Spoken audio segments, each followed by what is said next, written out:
Hi guys, आप लोग कैसे हैं? मैं मोहम्मद मिकाइल अंसारी और आप लोगों का मेरे इस यूट्यूब चैनल स्टडी मित्र मिकाइल में वेलकम है। दोस्तों, जैसा कि हम लोगों ने शुरू किया है how to translate into English, जो कि ट्रांसलेशन की बहुत ही अच्छी बुक है और जो हमें हिंदी से इंग्लिश में ट्रांसलेट करने सिखाती है। और दोस्तों, यह बुक आर.पी. सिन्हा के द्वारा लिखी गई है। अब भी जो हमारा चल रहा है वो चैप्टर नंबर 29। ठीक है दोस्तों, आज जो हमारा स्ट्रक्चर है तीसरा है, थर्ड है और इसका ऐसे। तो दोस्तों, ये जो स्ट्रक्चर है 29, इसका टॉपिक है दोस्तों हमारा क्वेश्चन, कि सामने वाले से या किसी से भी क्वेश्चन इंग्लिश में कैसे करेंगे।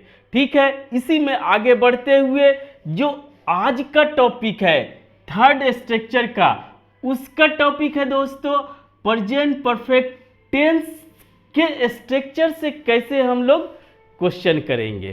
क्लियर? वैसे तो हम लोग टेंस पूरे तरह से पढ़ लिए हैं दोस्तों। एक जो हमारा प्लेलिस्ट है दोस्तों, जिसमें 28 वीडियोज है कि कंप्लीट टेंस उसमें पढ़े हैं दोस्तों, और एक प्लेलिस्ट है जिसमें सिर्फ 8 वीडियोज में हम लोग टेंस को कवर किया। आप उसे ज़रूर देखें तो आपका टेंस क्लियर हो जाएगा। और आप पहले से कुछ जानते हैं दोस्तों, तो इस बुक के पैटर्न के अकॉर्डिंग जो हम क्वेश्चन करेंगे वो हम प्रेजेंट परफेक्ट टेंस में कैसे करेंगे और दोस्तों वो इंग्लिश में कैसे ट्रांसलेट करेंगे। तो हिंदी जैसे जानते हैं, उसके पहले कुछ और देख लेते हैं दोस्तों कि ये यस नो क्वेश्चन होता है, कि जिसका जवाब आप सिर्फ यस नो में देंगे और क्या सेंटेंस के शुरू में रहेगा। ठीक है, जैसे देख ले, क्या उसने पत्र लिखा है, क्या तुमने पत्र लिखा है, क्या उसने पत्र नहीं लिखा है, क्या तुमने पत्र नहीं लिखा है, इस तरह से रहे। तो आप जैसे कि इसके हिंदी में रहता है दोस्तों प्रेजेंट परफेक्ट टेंस के हिंदी में चुका है, चुके हैं, चुके हो या चुकी है। ठीक है, तो चुका है, चुके हैं, चुकी है आप पढ़े होंगे दोस्तों। या उसमें यह भी रहेगा, जैसे उसने पत्र लिख चुका है या लिख लिया है, तो क्या आ सकता है दोस्तों? लिया है या कोई काम किया है, दोनों रह सकता है, चुका है, चुके ही ये रहे। तो एक्चुअल में प्रेजेंट परफेक्ट टेंस होता क्या है, सबसे पहले उसे थोड़ी देर सुन ले दोस्तों, शॉर्ट में हम लोग उसे सीखेंगे, उसके बाद ये क्वेश्चन पे आ जाएंगे। तो दोस्तों, प्रेजेंट का मतलब ये टाइम बताता है। आप जानते हैं टाइम 3 तरह का होता है, जो बीत चुका वो पास्ट टाइम, जो अभी चल रहा है प्रेजेंट, आने वाला एक्सपेक्टेशन फ्यूचर। ठीक है, और परफेक्ट जो लिया जाता है वो लिया जाता है कंप्लीट होने के सेंस में, कि अगर इसका पूरा देखें तो प्रेजेंट में कोई एक्शन कंप्लीट हो चुका है। तो यहां पे एक कंफ्यूजन आएगा दोस्तों कि कोई कंप्लीट हुए एक्शन को दिखाने के लिए हमारे पास पास्ट इंडेफिनिट टेंस है, तो ये फ्यूचर, ये प्रेजेंट परफेक्ट टेंस क्या हुआ? तो दोस्तों दोनों को यूज किया जाता है। अगर और सुनना चाहते हैं तो वो समझें कि प्रेजेंट परफेक्ट टेंस को इमीडिएट पास्ट कहा जाता है, जो कि एक्शन जस्ट अभी अभी कंप्लीट हुआ हो और उसके साथ प्रेजेंट में उसका लिंक हो, पहला कंडीशन। दूसरा दोस्तों, कि प्रेजेंट परफेक्ट टेंस में कंफर्म किया जाता है कि कोई काम पूरा हुआ या नहीं हुआ, यानी इसमें एक्शन या उसके काम के पूरा होने पे ध्यान दिया जाता है। और पास्ट इंडेफिनिट टेंस के स्ट्रक्चर से कि कोई काम कब हुआ था, यानी कि उसमें टाइम पे ध्यान दिया जाता है। ठीक है, 2 कंडीशन हो गया, ये आप समझ लें। अब आइए स्ट्रक्चर। अगर पॉजिटिव स्ट्रक्चर की बात करें दोस्तों, यहां पर देखते चुका चुकी आप जान गए दोस्तों। तो पॉजिटिव स्ट्रक्चर की अगर बात करते हैं तो सब्जेक्ट रहेगा और उसके अकॉर्डिंग हैज, पहले हैज ही लिखते हैं दोस्तों, हैज या हैव प्लस V3। ठीक है दोस्तों, पॉजिटिव। तो ये क्या बताएगा? हैज सब्जेक्ट के अकॉर्डिंग आएगा या हैव। और दोस्तों ये हमेशा वर्ब का थर्ड फॉर्म आएगा और दोनों मिलके ये और ये या ये और ये मिलके किसी काम के कंप्लीट होने का सेंस देगा। कब? प्रेजेंट यानी इमीडिएट पास्ट, तुरंत, या जो भी कंडीशन बताएं। ठीक है, अब किसके साथ हैज होगा?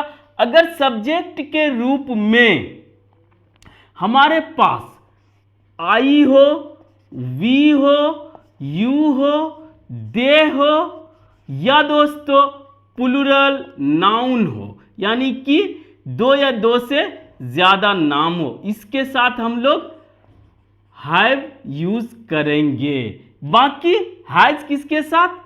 ही हो, शी हो, इट हो या सिंगुलर नाउन या नेम या सिंगुलर नंबर बोलिए दोस्तों, सिंगुलर नंबर में एन लिख देते, सिंगुलर नंबर या अनकाउंटेबल नाउन, या दोस्तों सिंगुलर में नाम, राम, श्याम, अगर एक की बात करता है तो यही सिंगुलर नाउन जो हुआ, वहां पर आप हैज लगाएंगे। ठीक है, अब अगर निगेटिव बनाना हो दोस्तों तो वहां पर हम लोग क्या करेंगे?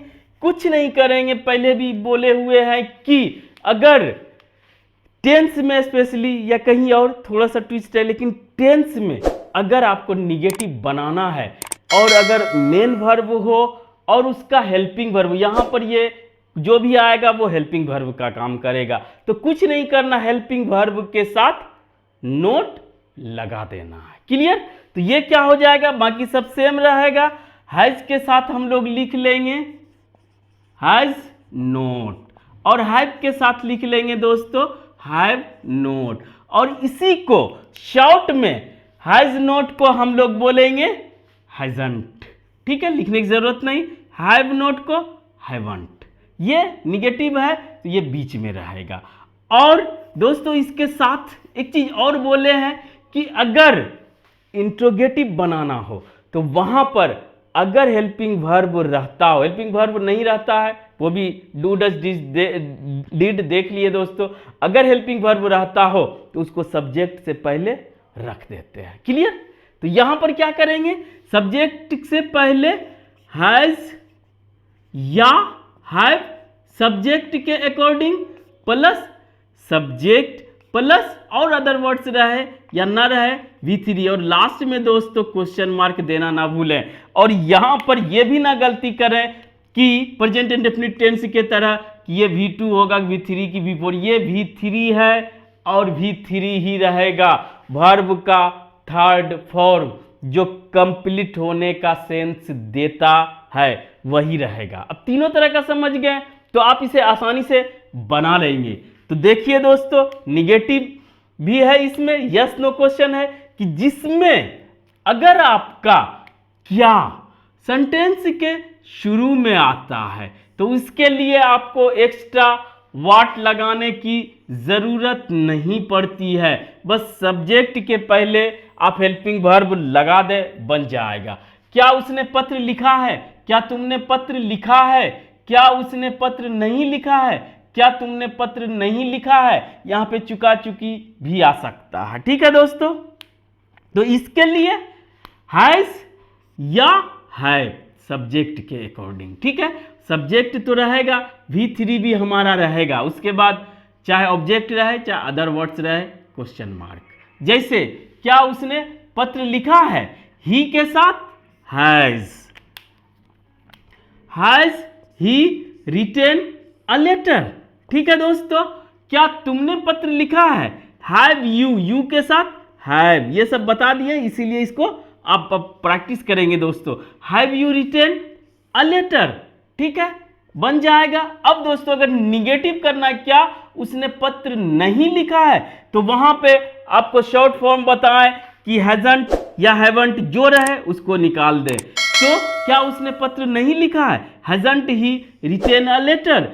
क्या तुमने पत्र नहीं लिखा है, haven't you written a letter. इस तरह से दोस्तों आप चाहे तो इस पे मास्टरी कर सकते हैं, लेकिन कंडीशन और सिचुएशन, तरह तरह के सिचुएशन कंडीशंस आपको बनाने हैं और उस पे ट्रांसलेट भी आपको करना है, चाहे वो मेंटली करे, चाहे बोल के करे, चाहे लिख के करे, तभी आप इसमें एक्सपर्ट बन सकते हैं और ज़्यादा से ज़्यादा समझ सकते हैं और अपने कॉन्फिडेंस लेवल को बढ़ा सकते हैं और इंग्लिश में अपना पकड़ मजबूत कर सकते हैं दोस्त। बस आज इतना ही। अगर ये वीडियो आपको अच्छा लगा और आप इसे कुछ सीखे हो, प्लीज इसे लाइक करें, सब्सक्राइब करें और अपने दोस्तों के बीच शेयर जरूर करें दोस्तों। Thank you for watching, have a nice day.